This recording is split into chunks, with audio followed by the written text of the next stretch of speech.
करना है।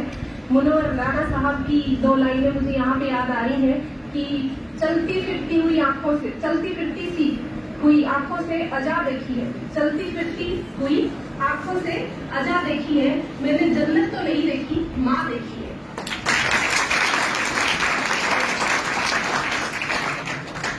महिलाएं कितनी सशक्त हैं और घर परिवार में उनका कितनी महत्वपूर्ण भूमिका है, मुनव्वर राणा साहब की ये लाइन रेखांकित करती है। एक पुरुष के हाथों लिखी हुई ये लाइन महिलाओं को सच में सम्मान देते हुए और उनकी भूमिका को प्रदर्शित करती है।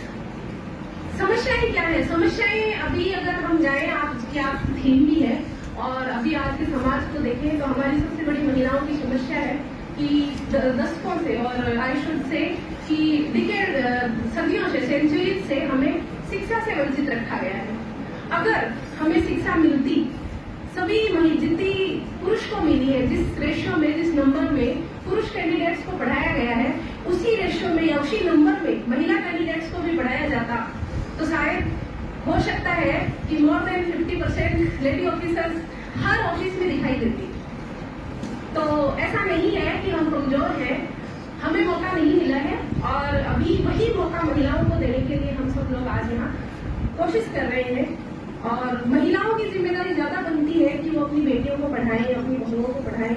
और मैं भी एक टीचर हूँ, मैं लड़कियों से हमेशा कहती हूँ कि अभी जितना पढ़ना है पढ़ लो। Before marriage you can do your best, after that you have to manage everything.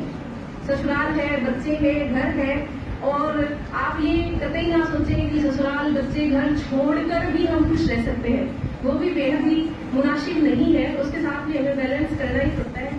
So before marriage कोशिश करिए कि अच्छी से अच्छी जॉब आप जो है हासिल कर लें, और एजुकेशन उसका एक अच्छा खासा तरीका है। एजुकेशन लेने के बाद जरूरी नहीं है कि सिर्फ गवर्नमेंट जॉब ही की जाए। मैं आप लोगों के सामने उदाहरण हूँ, 2 गवर्नमेंट जॉब करने के बाद भी अभी भी प्राइवेट सेक्टर में हूँ। So we can earn a lot of money in private sector also. कमा सकते हैं, हम हमारा अच्छा परिवार चला सकते हैं, हमारे समाज में एक भूमिका बना सकते हैं, ऐसा कोई दिक्कत नहीं है। और आज एजुकेशन की बात चली है तो एजुकेशन हमारा फंडामेंटल राइट है, और फंडामेंटल राइट सभी कंट्री के सभी मेंबर्स को मिलना चाहिए। कॉन्स्टिट्यूशन में लिखा है कि राइट टू एजुकेशन जो फंडामेंटल राइट है, तो फंडामेंटल राइट्स का हमारा मतलब है कि ना सिर्फ पुरुषों को, whenever we say children, every child should get education. So this means child means either boy or girl, both, not only the boy. और स्पेशली महिलाओं की जिम्मेदारी ज्यादा है, अपनी बच्ची को पढ़ाने के लिए आपको आगे आना ही होगा। इसके अलावा एक छोटी सी दूसरी जो जरूरत है हमें कि घर में भी इक्विटी स्थापित की जाए, और घर में इक्विटी महिलाएं स्थापित कर सकती है। एक छोटी सी स्टोरी, अभी 4-5 दिन पहले की बात है, संडे को दैनिक भास्कर आया था। आप लोगों ने भी शायद कुछ महिलाओं ने हो सकता है, जैसा कि सुप्रिया मैडम चली गई है, कि सिर्फ स्टोरीज ना पढ़े। Even though we are the ladies and हमारा जो ज्यादा इंटरेस्ट रहता है कि सबसे पहले एक बार स्टोरी तो पढ़ी ही जाए, बाहर के दौड़ में फुर्सत निकाल ही लेते हैं स्टोरी पढ़ने के लिए।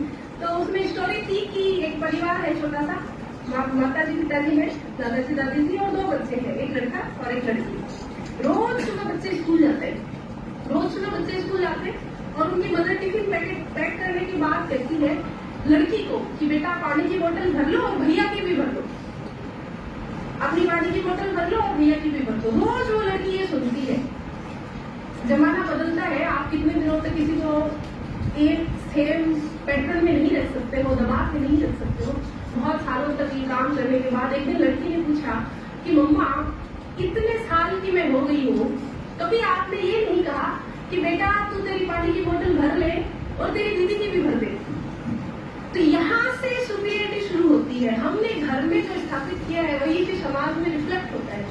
ओल्ड एज लोगों को बदलना, बड़े लोगों को चेंज करना बड़ा ही मुश्किल काम है, लेकिन घर में अगर मैंने मेरे बेटे और बेटी को एक जैसा रखा है, आज बोतल तुम भरोगे, कल मेरी बेटी भरेगी, रोज बोतल यही क्यों भरेगी, ये सवाल बचपन से आना चाहिए। अगर बचपन में बच्चों को ये सिखाया जाए तो उनको कोई कतई एतराज नहीं है। इस बच्चे को, हमारे तो खुद की अभी बेटी भी नहीं है, सामने एक भैया है, उनकी बेटी आती है, ये दोनों बैठते हैं तो बराबर आधी आधी चीजें देते हैं, जरा भी इधर उधर नहीं। तो ये पूछता है इसको बराबर, हाँ लड़की है तो क्या हुआ, अभी से इसको आदत है कि आलू के साथ बराबर चीजें शेयर करनी है। बराबर काम करना है, ना ज्यादा ना कम। इक्वलिटी का मतलब बराबर। तो आप उसको अभी से ये सिखा सकते हो, और अभी से सिखाना बहुत आसान है। जैसे सुप्रिया मैडम ने कहा, अब हम जैसे कहें बड़े बुजुर्गों के साथ तो वो थोड़ा सा ऐसा लगता है कि हम एग्रेसिव हैं, लेकिन बचपन से जब बच्चों को सिखाया जाए तो बड़ा आसानी से सीख जाता है।